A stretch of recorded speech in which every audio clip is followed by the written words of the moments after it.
We got a girl with daddy issues, a 5-year-old, a gigolo, Medusa herself, oh, and someone's dad. Versus this guy? Oh, we're screwed, aren't we?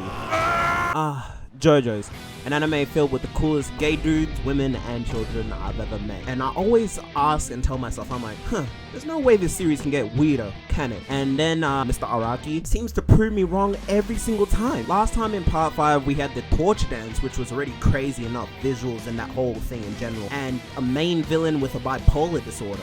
And this time, it's got even crazier. This time in part 6, we start off with Jolyne in the very first episode talking about masturbating. 5-year-old boy who's also a ghost at the same time. And a male gigolo who acts like a simp. Wait a minute, this is just Sanji from One Piece if he just dressed like a male stripper. You ain't slick, Mr. Araki. I'm on to you, man. Speaking of weirdness, I know it's hard to top Diavolo's bipolar disorder, Kira's hand fetish, and Dio's vampiric tendencies, but Enrico Pucci comes pretty close and is pretty weird in his own right. This brother Pucci is a priest who was Dio's boyfriend in a past life, and everything he does in part 6 revolves around all his conversations and his initial meeting with Dio. Like, it's more than a little bit obsessive.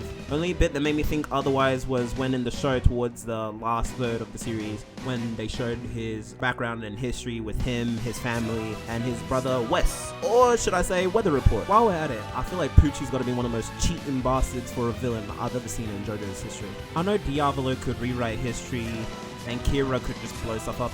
Wait, that motherfucker was a terrorist! Wait a minute! And you know, Dio could stop time, but this guy is different. But Pucci has not only one semi-broken stand, but 2 more to add to that, so 3 in total. To put this in perspective, Pucci is the only character and villain on top of that who has received more than 1 stand and 3 in total. His first stand, Whitesnake, takes abilities and memories, separates them into discs, and he can also give them to different people. His second stand, Seamoon, can bend gravity to his will, as if that already isn't broken enough. And may the Almighty himself have mercy on us. Not Bobby Lashley, I meant God, for Pucci's third and final stand, Made in Heaven. Not only is it one of the most broken stands I've ever seen in any part of JoJo's, it also can bend time far better than Dio's stand could initially could. Dio's case, he could only stop time for a few seconds and move in it while no one else could. In Pucci's case, he's speeding up time so that he's the only one that can move fast in it, while everyone else apart from him slows down tremendously. At a certain point, it was impossible to even see my guy. He was moving faster than the speed of light. If my favorite fight was everyone versus Made in Heaven at the end for the spectacle and the visuals, then I think my favorite fight in terms of technique and like the concept of it was Jolyne and Hermes versus Versace and his stand Underworld. Versace, they did you wrong, my boy. Versace had one of the coolest stands in this part in terms of concept with his being Underworld. Underworld essentially allows him to bend whatever he needs at the current moment by digging into the ground of the earth and using whatever the memories of the earth, like events that have happened in the earth, to help him fight or bend his reality against his current situation. And I'll give you examples. And this ranges from everything like trapping Jolyne and Hermes on a plane. Also, I don't know why, but the subtitles on Netflix messed me up with some of the character and stand names. How did we go from Bohemian Rhapsody to Bohemian Static, or Anasui to Anastasia, or Whitesnake to Pale Snake? Like, if somebody knows, please comment it. This is all out of pure ignorance. As for the main characters, while I don't feel like they're as strong as the cast of part 5, I do feel like they do a solid part of holding the story down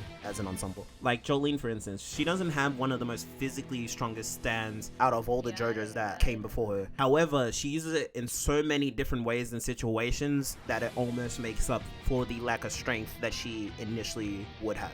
Everything from using it as webs to sling around on, stitch up injuries, and grab equipment from other people without them even noticing. Hermes is a badass woman with a similar attitude to match. And her stand, Kiss, also comes in clutch in so many situations. Like, it's not a physically strong stand, but in survival situations when they're trying to get away from enemies or get closer to enemies. And Nasui may be a harasser, but he knows this and he moves 100% fully in his conviction to be with Jolyne no matter what. As for Emporio, he may have helped Jolyne escape the prison, but the sheer amount of times this little 5-year-old got on my nerves was pissing me off. It's like that one person in your life that somehow manages to see the negative in everything, hold themselves a realist, like, yeah, I'm sure, buddy, I'm sure you're a realist, a real bit. As if this kid managed to be perfectly compatible with Weather Report stand, which is a direct counter to Pucci and any of his stands, like any version, like Weather Report himself was this close to killing Poochie, and it had not been for Jolene and Hermes crashing in, he would have finished the series right then and there. Now, to move on to a happier note, while the ending at first messed me up with everyone but Emporio dying and the universe doing a big bang, or as I call it, cosmic suicide, I feel like this ending was very much needed and important at the same time. Because the last time a JoJo's main character lost to the villain was a very long time ago. Like, I'm talking about all the way back to part 1. Even while watching the anime for the past week, I was thinking, there's no real danger. I mean, sure, FF and Weather Report died, but those moments and moments like those were like so far and few in between that it almost kind of didn't matter.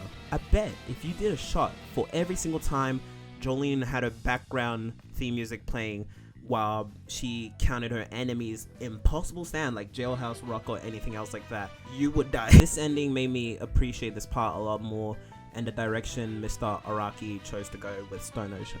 This easily has to be my favorite JoJo's part, right next to part 7 and 5. Thank you to Mr. Araki, your team, Netflix, no matter how slow you put out the anime, and everyone else who watched this video. I'll see you in my next anime, JoJo's Part 10, Black Sugar Lovin', and the Buff Gigolos.